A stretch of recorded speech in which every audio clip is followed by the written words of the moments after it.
Well, hey everybody. It's going to be Sunday when I release this, but this is going to be a little addition to the video I just put out. I use this Ask feature that it's basically AI powered summary of my video, and I found it fascinating. Now, the first one I saw was this. It asked about this video, and the question suggested was why avoid the hot wax drip lube combo?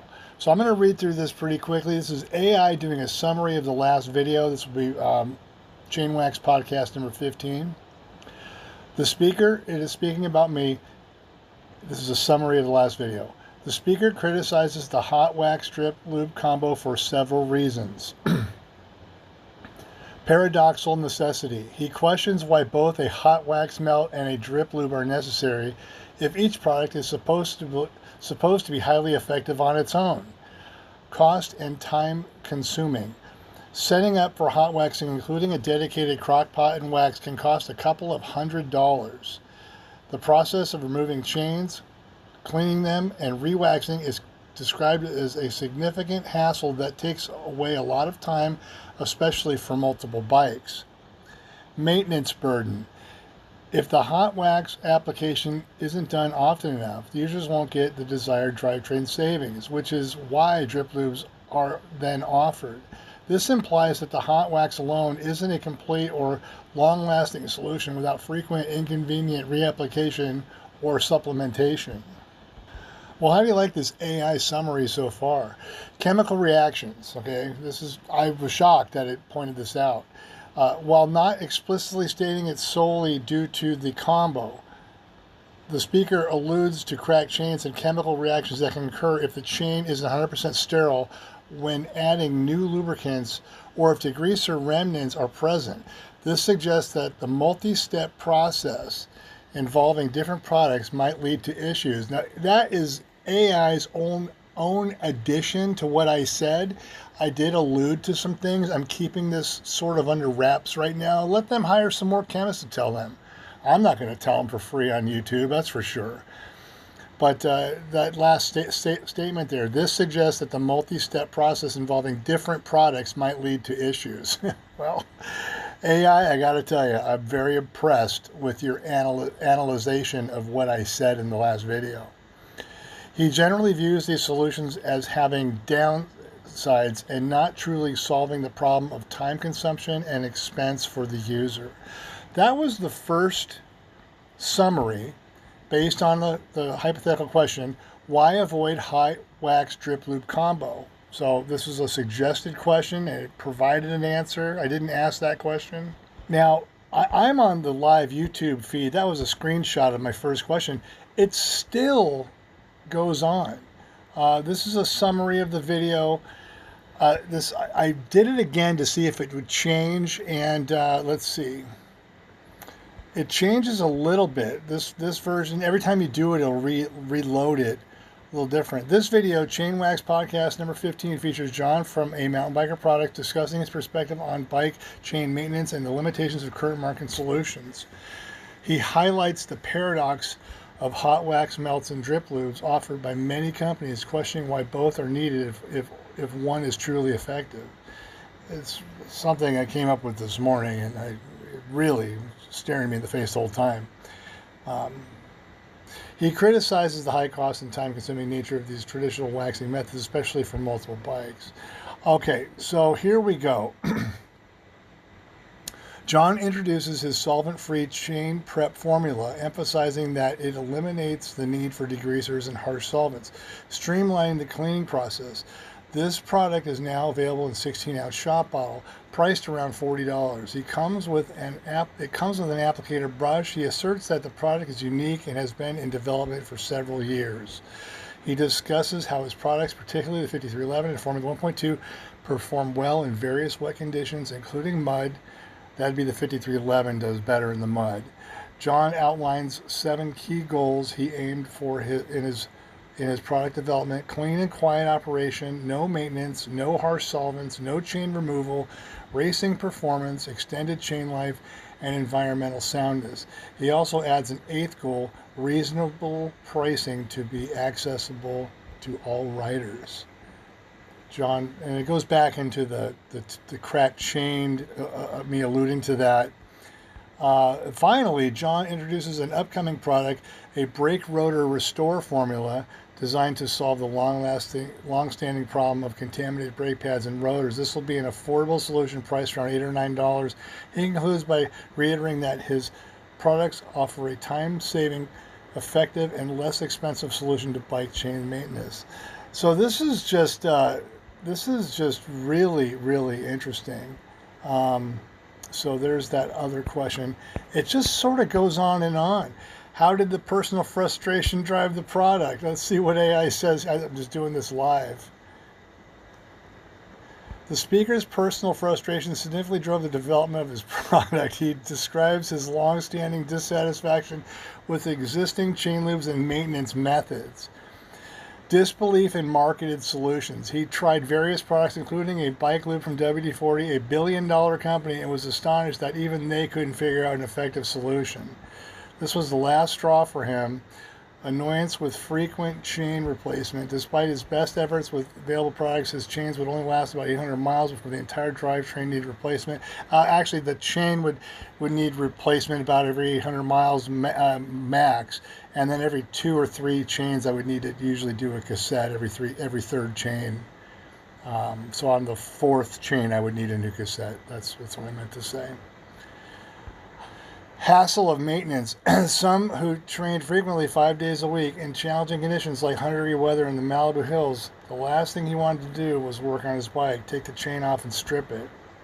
Specific performance issues. He recalled particularly frustrating wet and sandy rides where the synthetic lube he had developed 20 years prior for wet conditions failed, and sandy conditions acting like sandpaper on his chain and quickly wearing down cassettes and chain rings.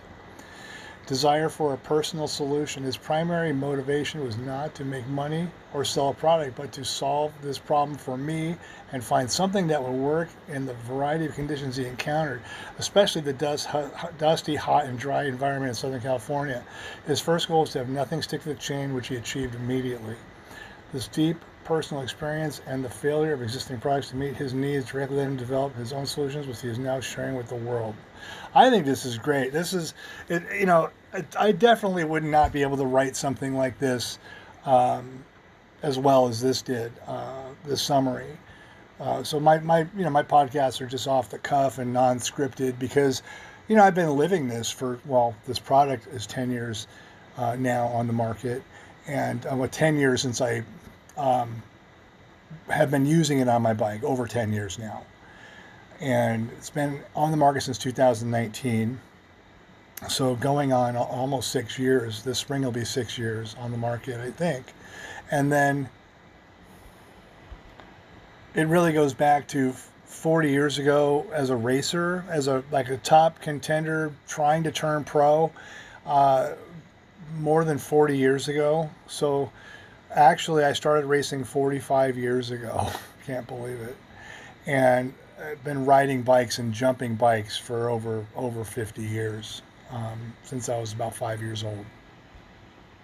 Now this will be interesting. How does product improve brake levers? See, I never really said that, so it's getting a little, but it says the product improves brake levers by providing dust-free lubrication. The speaker explains that when brake levers become sticky due to dust, his product can be applied by shoving it up in there, work it in with the brush, wipe off the excess on the outside.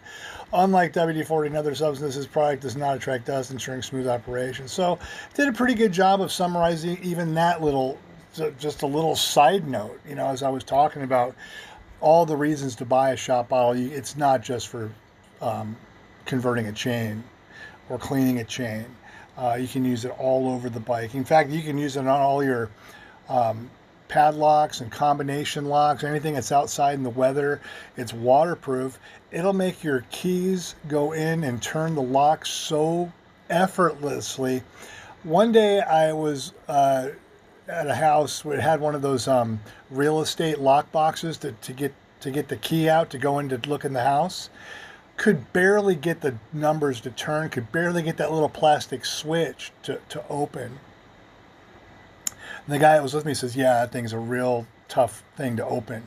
I couldn't even get my fingers to slide the little plastic lever down without using, I think I used my pocket knife to have some leverage. So I went to the truck, I got some Smooth Lube Original, I put it on this lockbox, and even like 3 months later, I went back and the thing was still effortlessly, no effort required to open it. So that was a combination lock with a little slide lever and a little door that opens that you hide a key in there for real estate people.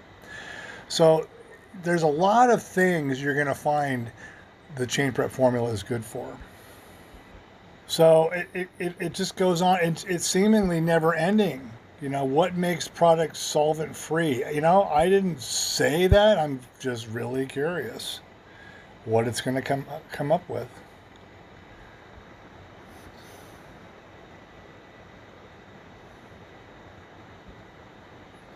Yeah, so it's starting to get a little outside of, you know, it's having a harder time now trying to summarize what I said. I hold back a lot of little details about my product because of the fact that I know, because of the lack of likes and the lack of comments and a steady viewer count, I know it's a lot of the competition watching my videos. Hi guys, hope you're learning something. Not too much. I'm being very, very careful. So anyway, there you go. How is the brake rotor developed? Oh, let's see what this has to say. The speaker developed the brake rotor restore formulas using chemistry rather than hiring others to do it for him. It's just going over what I said word for word at this point. So, and yeah, so this is it does highlight that, and nobody else has solved this problem before me. Nobody has, and I don't think anybody will till mine hits the market. This is why I documented it now before I even released it. I'm getting pretty wise to what they do. They watch me, they mimic me, they buy my stuff under false names.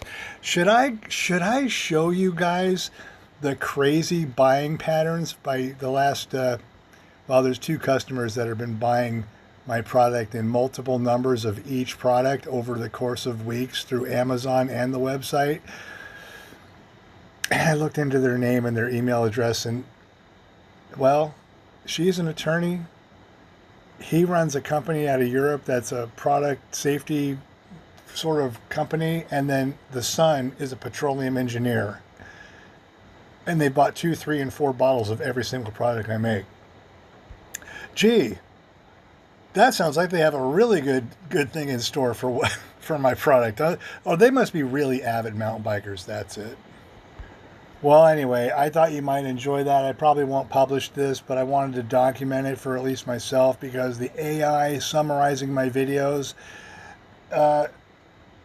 you know, the first 3 were pretty good, and then it got a little vague as it got down into some more detailed, small, very lightly touched upon subjects. It got a little vague, but interesting, very interesting that, you know, I'm just an inventor.